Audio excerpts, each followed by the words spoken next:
Hello everybody, Dearly Query here, and year 4 had a lot of drama. Not even death drama, just heaps of love drama. Also a whole lot of new cats, so next year extinction events are being enabled. I'm also going by Allegiance's order now. So, let's dive right in with the 2 new StarClan cats. Fleetseed was an unexpected and tragic death this year. While out on a walk on a nice warm day, she was attacked and killed by a badger. Her clan mourns her sudden loss, though the badger in question was never found. Some cats are wondering if, perhaps, it was a certain other badger who killed her. Next up, Streakleaf. She wasn't actually part of the clan, but instead Dune Clan, and was fleeing for a better home. While out on patrol, Mocha Crawl spotted her 2 kits barely holding onto a branch within the river. Roachback and her were able to rescue the 2 kits, but Streakleaf's body was found downstream, her spirit already lost. The clan isn't aware of the Dune Clan blood the kits hold, but readily accepted them into the clan, which Streakleaf is grateful for.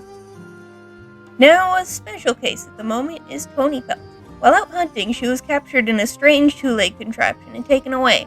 The clan doesn't know where she is or if she'll ever be able to return, but there's no doubt she'll fight to her last breath to try and make it home. Now on to the clan. Yarostar is proving himself to be a great leader, and a surprising outcome is his new relationship with Loash. After all this time and all Loash's doubts about Yarostar's deputy and leader, it seems the 2 have reconciled in quite an adorable way. The 2 elderly Toms are often seen sharing tongues in the sun, and Yarostar joins him on walks to gather herbs. They both know Loash may not have much more time left in him, so they spend each day making use of what time they do have together. I'm so happy for these old gay dudes. Their only stressor has been Dune Clan's increased hostility at the border and a declaration of war that they're tense about facing. Minnow Clover's streak of sadness just keeps going. During this year, Popash has been a great support to Minnow Clover, always making sure she eats and letting her sleep in her nest when she's haunted by nightmares. Over time, Minnow Clover's feelings for Popash grew to more than friendship, and she was a bit panicked thinking it was a betrayal to Dewtree. She asked Fleetseed for advice, and the elderly Molly helped her to relax and told her to follow her heart. When she was about to confess her feelings to Popash, well, she had already found someone else. Minnow Clover's heartbroken all over again, and decided to keep her feelings to herself, but she's glad that at the very least, Popash will always be a wonderful friend. The one Popash chose was Sedgetuff. She wasn't exactly hiding her feelings the previous year, but she wasn't out to the clan about things yet either. But with Sedgetuff's encouragement, they've finally made their relationship known to everyone. Popash loves to join Sedgetuff helping out in the Medicine Den, and the pair of flirty mollies are always lovey-dovey now that they can finally express their feelings around everyone else. Sedgetuff is happy Loash is finally made up with Yarostar as well, and doesn't mind taking on the extra work for them to spend more time together. She's pretty worried about the upcoming battle though, and hopes she can handle whatever wounds may come of it. Rushheart and Basilfur have had a pretty calm year, without any new kits this time.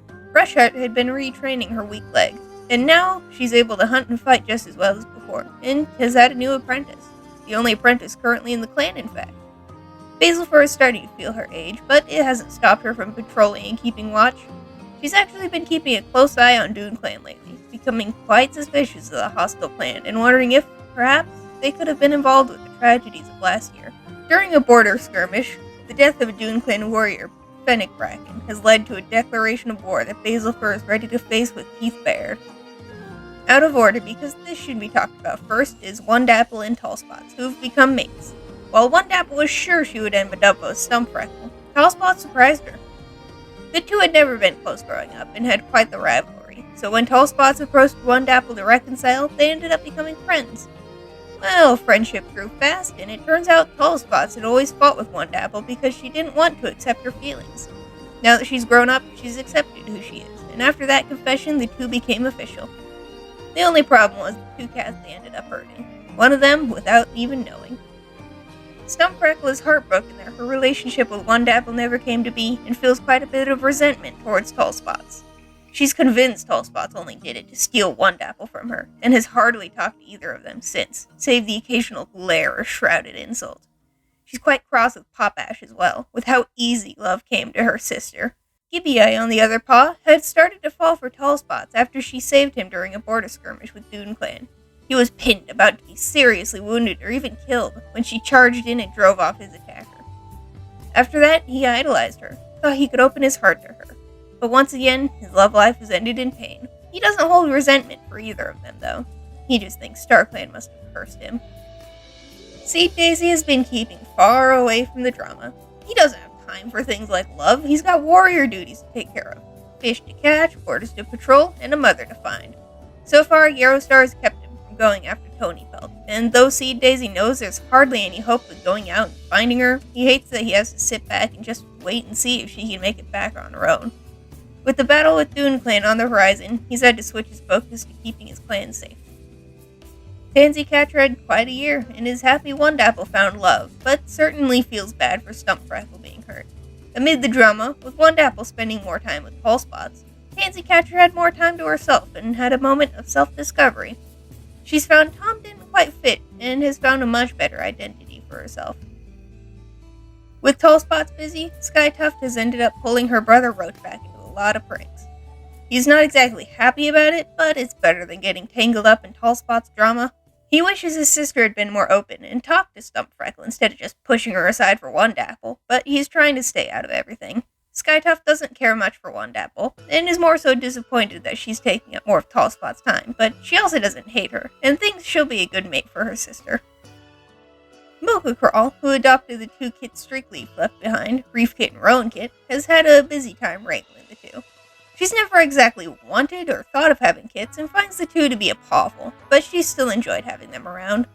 With all the love drama going on, of course she ended up involved in her own way. She's been padding after Minnow Clover for moons now, but still hasn't worked up the courage to tell her, and has been perfectly fine just supporting the deputy with everything going on. Rowan Kit has been settling in well the short time he's been here, but his sister Reef Kit is far more reserved. She misses her mother dearly, and wishes things could go back to the way they were before. The three newly named warriors, Talonblaze, Driftswoop, and Warmfall, have all been watching the juicy drama unfold, though they've all taken different sides on things. Since Warmfall's mentor was Stumpfreckle, she's been far more sympathetic towards her than her sisters, who both think Stumpfreckle's going a bit too far over this whole thing. Talonblaze thinks everyone should just talk things over and make up, while Driftswoop is assertive in saying Wondapple avoided a thorn bush by picking Tall Spots instead. Now on to the 5 new members of the clan. We'll start out with Smarty Pants and Beans. They were both kitty pets from the same household, but when they both got sick, they were promptly abandoned. Smarty Pants was heartbroken and blames himself for getting thrown away, but Beans is furious at their two legs who would toss him aside like crow food. They were found by a patrol and brought back to camp, where they were allowed to stay. Smarty Pants still has nights where he misses their old life and doesn't quite fit in, but Beans has taken to being a warrior like duck to water, and if she ever sees her old two legs again, she'll make them regret abandoning her. Brick was a loner living a peaceful life on his own when a group of rogues chased him from his home, the very same group that MarshClan dealt with. After some time wandering, struggling to find a new home, he stumbled upon the clan and begged to join. Yarostar was hesitant, but after discussing with his clanmates, Brook Howell was allowed to join the clan. He's been fitting in quite well, and was glad to hear about the rogues who had been driven off, though he wishes he could have been there to claw them as well. Oregano is another kitty pet abandoned by her two legs, though unlike Smarty Pants and Beans, she doesn't mind it happening. She believes everything happens for a reason, and the clan finding her was meant to be. She hasn't been here long, but everyone loves her. She's just so charming and pretty apparently, and quite a good talker. Last of the warriors, and my favorite name so far, is McChicken Bramble. McChicken was a kitty pet who wandered off and got lost. When she eventually found her way home, her two legs had already moved away, leaving her behind. Instead of sulking, she saw this as a new opportunity and went off to find some adventure. What she found was MarshClan, and after some convincing, she was allowed to join. She's quite happy here compared to being a kitty pet, and while she's already up there in age, she's excited to prove herself to the rest of the clan. The only apprentice currently is Puddlepaw. At only 1 mood old, his mother, a kitty pet, brought him to the clan. She was terrified her two legs would take him away from her, and was allowed to stay temporarily for Puddle to grow. Puddle, however, didn't want to leave when it was time. He was adamant on staying with the clan, and though his mother was saddened by his decision, she didn't fight him on it and left him behind. He's still quite sad that she didn't stay, but he knows his place is in MarshClan, and couldn't imagine calling anywhere else home. Last of all, the only elder now is Jessica Shade. When Fleetseed died, he was devastated, and Rushheart, who was grieving as well, was there to help console him. Since losing Fleetseed, Jessica Shade has been trying to open up more with his clanmates, but hasn't been finding it easy, especially with all the drama going on. It's been rough for him, and he hopes next year is better for everyone. And that's been the 4th year of MarshClan. All of a sudden, everyone's crushing on everyone, and DuneClan declared war. It's such a stark contrast to before and caught me off guard. I'm really surprised one Dappletoe's tall spots. That came out of left field. And I'm really sad Minnow Clover just keeps losing. Maybe Mocha Crawl will start being more open about her feelings. Minnow Clover needs something good to happen. We'll have to see what the battle brings at the start of next year. Also, I was thinking about setting up Patreon to post work-in-progress art and animations, sneak peeks at the next years from MarshClan, story-related things for my writing. Check me out on AO3. And maybe even draw your characters, or add you guys to another ClanGen. Let me know what you think. Leave a like if you enjoyed, subscribe for more, and I'll see you next time.